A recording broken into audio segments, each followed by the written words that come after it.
Welcome to Ressa's Take. I'm so glad you're here. Each week, we will tackle some common challenges that we all often experience in life, and I'll share my take on the topic, along with some of my learnings from my own experiences. This is all about navigating life together and unlocking our best selves, one conversation at a time. Hello, everyone. It's your girl, Ressa. It's now episode 6 of Ressa's Take, which is so crazy to me. I hope this has been as helpful for you as it has been for me. Each week, I try to talk about topics that I think would be helpful for a lot of people, but it's also still really helpful for me because remember, I'm not here trying to be an expert. Many of these things I'm still working on myself. But I started Ressa's Take because I think it's important that we have a space where we can talk about some of these tough topics. This is as therapeutic and helpful for me as I hope that it is for you. That said, today's topic is another tough one. We're going to talk about the importance of forgiveness. I know this is an unpopular and sticky topic, and it's one that usually people don't really like to talk about. It usually brings up emotions that we probably don't want to deal with and can cause maybe some of our defense mechanisms or some of our own walls to go up.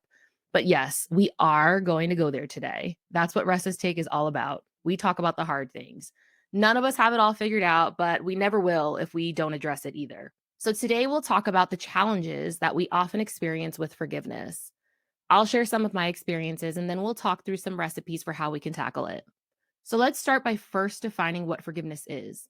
Psychology Today actually defines forgiveness as the release of resentment or anger, which would mean that on the flip side of that, the definition of unforgiveness would be the unwillingness to release resentment or anger. I read a definition online that described unforgiveness as an unwillingness to show mercy. That definition feels really harsh, but in essence, that's exactly what it is. So, what does unforgiveness look like when it's happening in our lives? The most obvious way this shows up is usually as a firm grudge, a very clear resentment and negative feeling about a person. Seeing them, talking to them, and even hearing their name can completely shift your mood. It's the feeling of a wall coming up that blocks your friendship or relationship from being able to move forward. It's like you're stuck. Another sneaky way that unforgiveness shows up in our lives is that sometimes we say we've forgiven a person, but we haven't actually let it go. Moment of honesty here. If you haven't let it go, that means you have not actually forgiven them. You can't forgive, but still hold the grudge. I'm sure you've all been there. I know that I have. And it's human nature in some ways, I think. We know that forgiving is generally the right thing to do, but our feelings just haven't caught up with that yet. So we say we forgive, but in our hearts and minds, we absolutely have not. Maybe you told someone you forgive them, but every time they mess up, you throw that situation back in their face. If that's the case, you haven't let it go and you didn't forgive. Or you may truly think you've forgiven them, yet you don't miss an opportunity to take a jab at them. For example, if someone mentions that someone didn't follow through on their commitments, and let's say you've experienced that with the same person before, if you say, well, that doesn't surprise me, she's never been reliable, it seems like nothing's changed, you're still holding on to that grudge, my friend. Forgiveness is an action, not a feeling. Honestly, the feelings usually come after.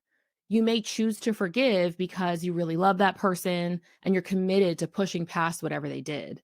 But it's the part after that initial action of forgiveness that's the hard part because you have to intentionally refrain from throwing it in their face every chance that you get. You have to intentionally work on building that trust again, and that's not easy. Now, that said, I want to be clear that forgiveness does not equal staying where you're being taken advantage of or staying where you're not being respected. Forgiveness does not necessarily mean reconciliation. Forgiveness gives grace to the person for the wrong that they did, but it's not a permission slip for them to consistently wrong you. So just make sure you're keeping your own self-worth and self-respect in mind. Sometimes the actions are too bad that we owe ourselves the respect to walk away. It's important for us to understand that forgiving someone is for your sake, not just easing the other person's conscience. It releases you of the bitterness that you might be holding against them, that bitterness that leads to constant unhappiness, that allows the mere mention of that person's name to ruin your day, that bitterness that can impact your other friendships or relationships that have absolutely nothing to do with it. It makes your other loved ones pay for the price of someone else's mistake. Forgiveness helps you release yourself from those unhealthy behaviors. It's not necessarily about reconciliation. It's not about excusing what someone did to you. Just because you forgive, it doesn't mean that what they did was okay. Let's be honest. That person that wronged you is likely out there living their best life, or at a minimum, just going on about their day. Your unforgiveness is not hurting them, it's hurting you. Or maybe there are instances where that person does desperately want you to know that they're sorry for whatever it is that they did and your unforgiveness is hurting them. Don't use unforgiveness as a weapon. You might feel like your unforgiveness puts them through the torment that you think they deserve. And maybe that's true. I won't sit here and act holier than thou. Maybe they do deserve to feel that hurt. But is that the right thing to do, though? I'm also not saying that forgiveness is immediate either. We need to process, to heal, etc. What I'm talking about in this episode is when unforgiveness becomes your answer instead of just part of the journey. The same way that you use your unforgiveness as a weapon to the person that you're upset with, it's actually a weapon against you as well. It can stunt your own progression in and through life. It can impact your relationships and friendships because as you carry that hurt with you, it can impact your belief in others, how you connect or don't connect with others, how you love and receive love, and so on. Research actually shows that unforgiveness has negative effects on the body, which includes things like stress, increased depression and anxiety, social isolation, and it can even compromise your physical health because of the stress and what that does to your immune system. Let's be real, forgiveness is hard, especially when we don't think the person deserves it, but you deserve to feel peace. If we're honest with ourselves, unforgiveness torments us. You don't deserve that. Don't relive the hurt daily. Help yourself and leave it behind. I mentioned this a bit in last week's episode when we talked about friendship, but I often see that people brag about being alone and not trusting anyone. And I don't know what that is, but I feel like I'm seeing more and more of it recently. Sis, bruh, there's nothing cool about that. There's nothing to boast about there. Let the hurt go. You need to heal. That's really what that's saying. And don't get me wrong, self sufficiency is good. We shouldn't be codependent on others. You should be okay being alone. But when that self sufficiency and desire to be alone stems from holding grudges, which then turns to a lack of trust, which turns to isolation from those around you, you're just hurting yourself. Or maybe the person that you need to forgive is actually yourself. Does a mistake you made continue to haunt you? Were you the one that did something wrong and it cost you a friendship, a relationship, or something else that matters to you? Are you punishing yourself by not allowing yourself to let it go? We've all been there one way or the other, but it's not healthy. Ask yourself, what good is this really doing for you? I would bet the answer is absolutely no good.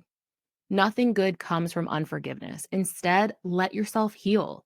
Go to therapy, talk with a trusted friend, work through that self disappointment and shame, but don't stay there.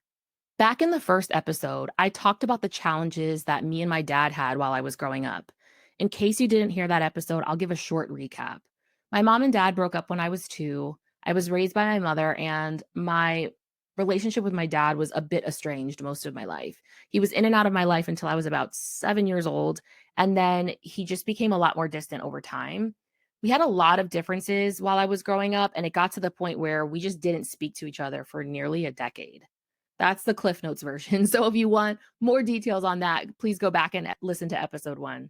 My dad and I are currently in a much better place. I love him, and the journey that we went through was hard, but we got through it.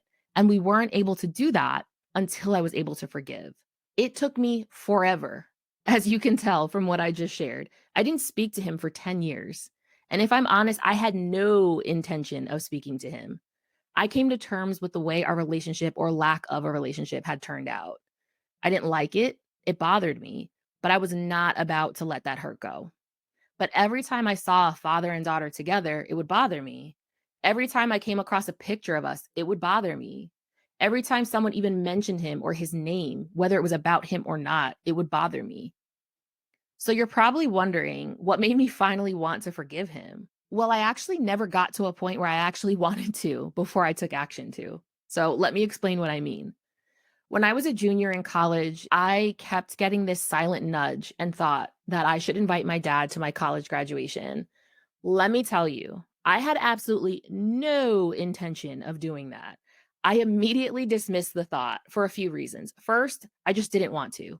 Second, in my head, I felt like he was not a part of my life and played no part in my journey to get to graduation. So, why should I let him partake in my special day? And third, one of the biggest reasons I didn't want to invite him was I actually was afraid that he might not show up. And if he didn't, it would ruin one of the most special days of my life. So, what did I do? I completely ignored the thought and went on about my business.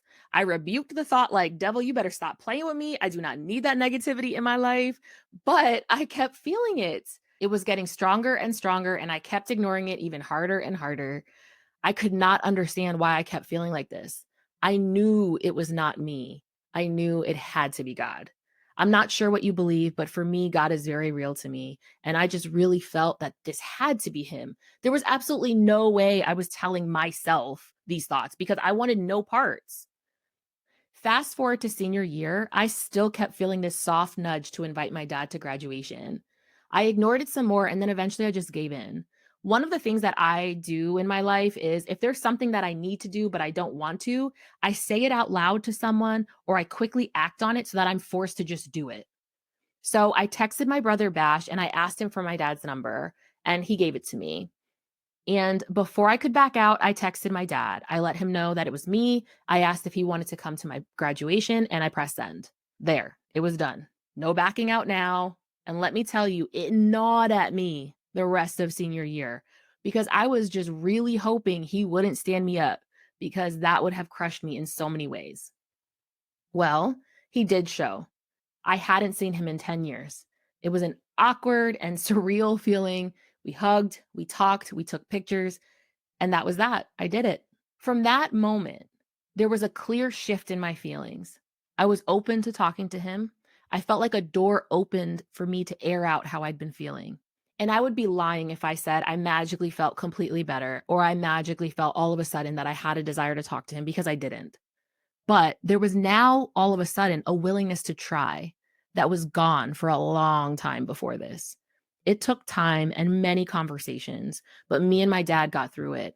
And I genuinely do not think I would have been able to do that and even take the step towards forgiveness if I didn't listen to that nudge that I got.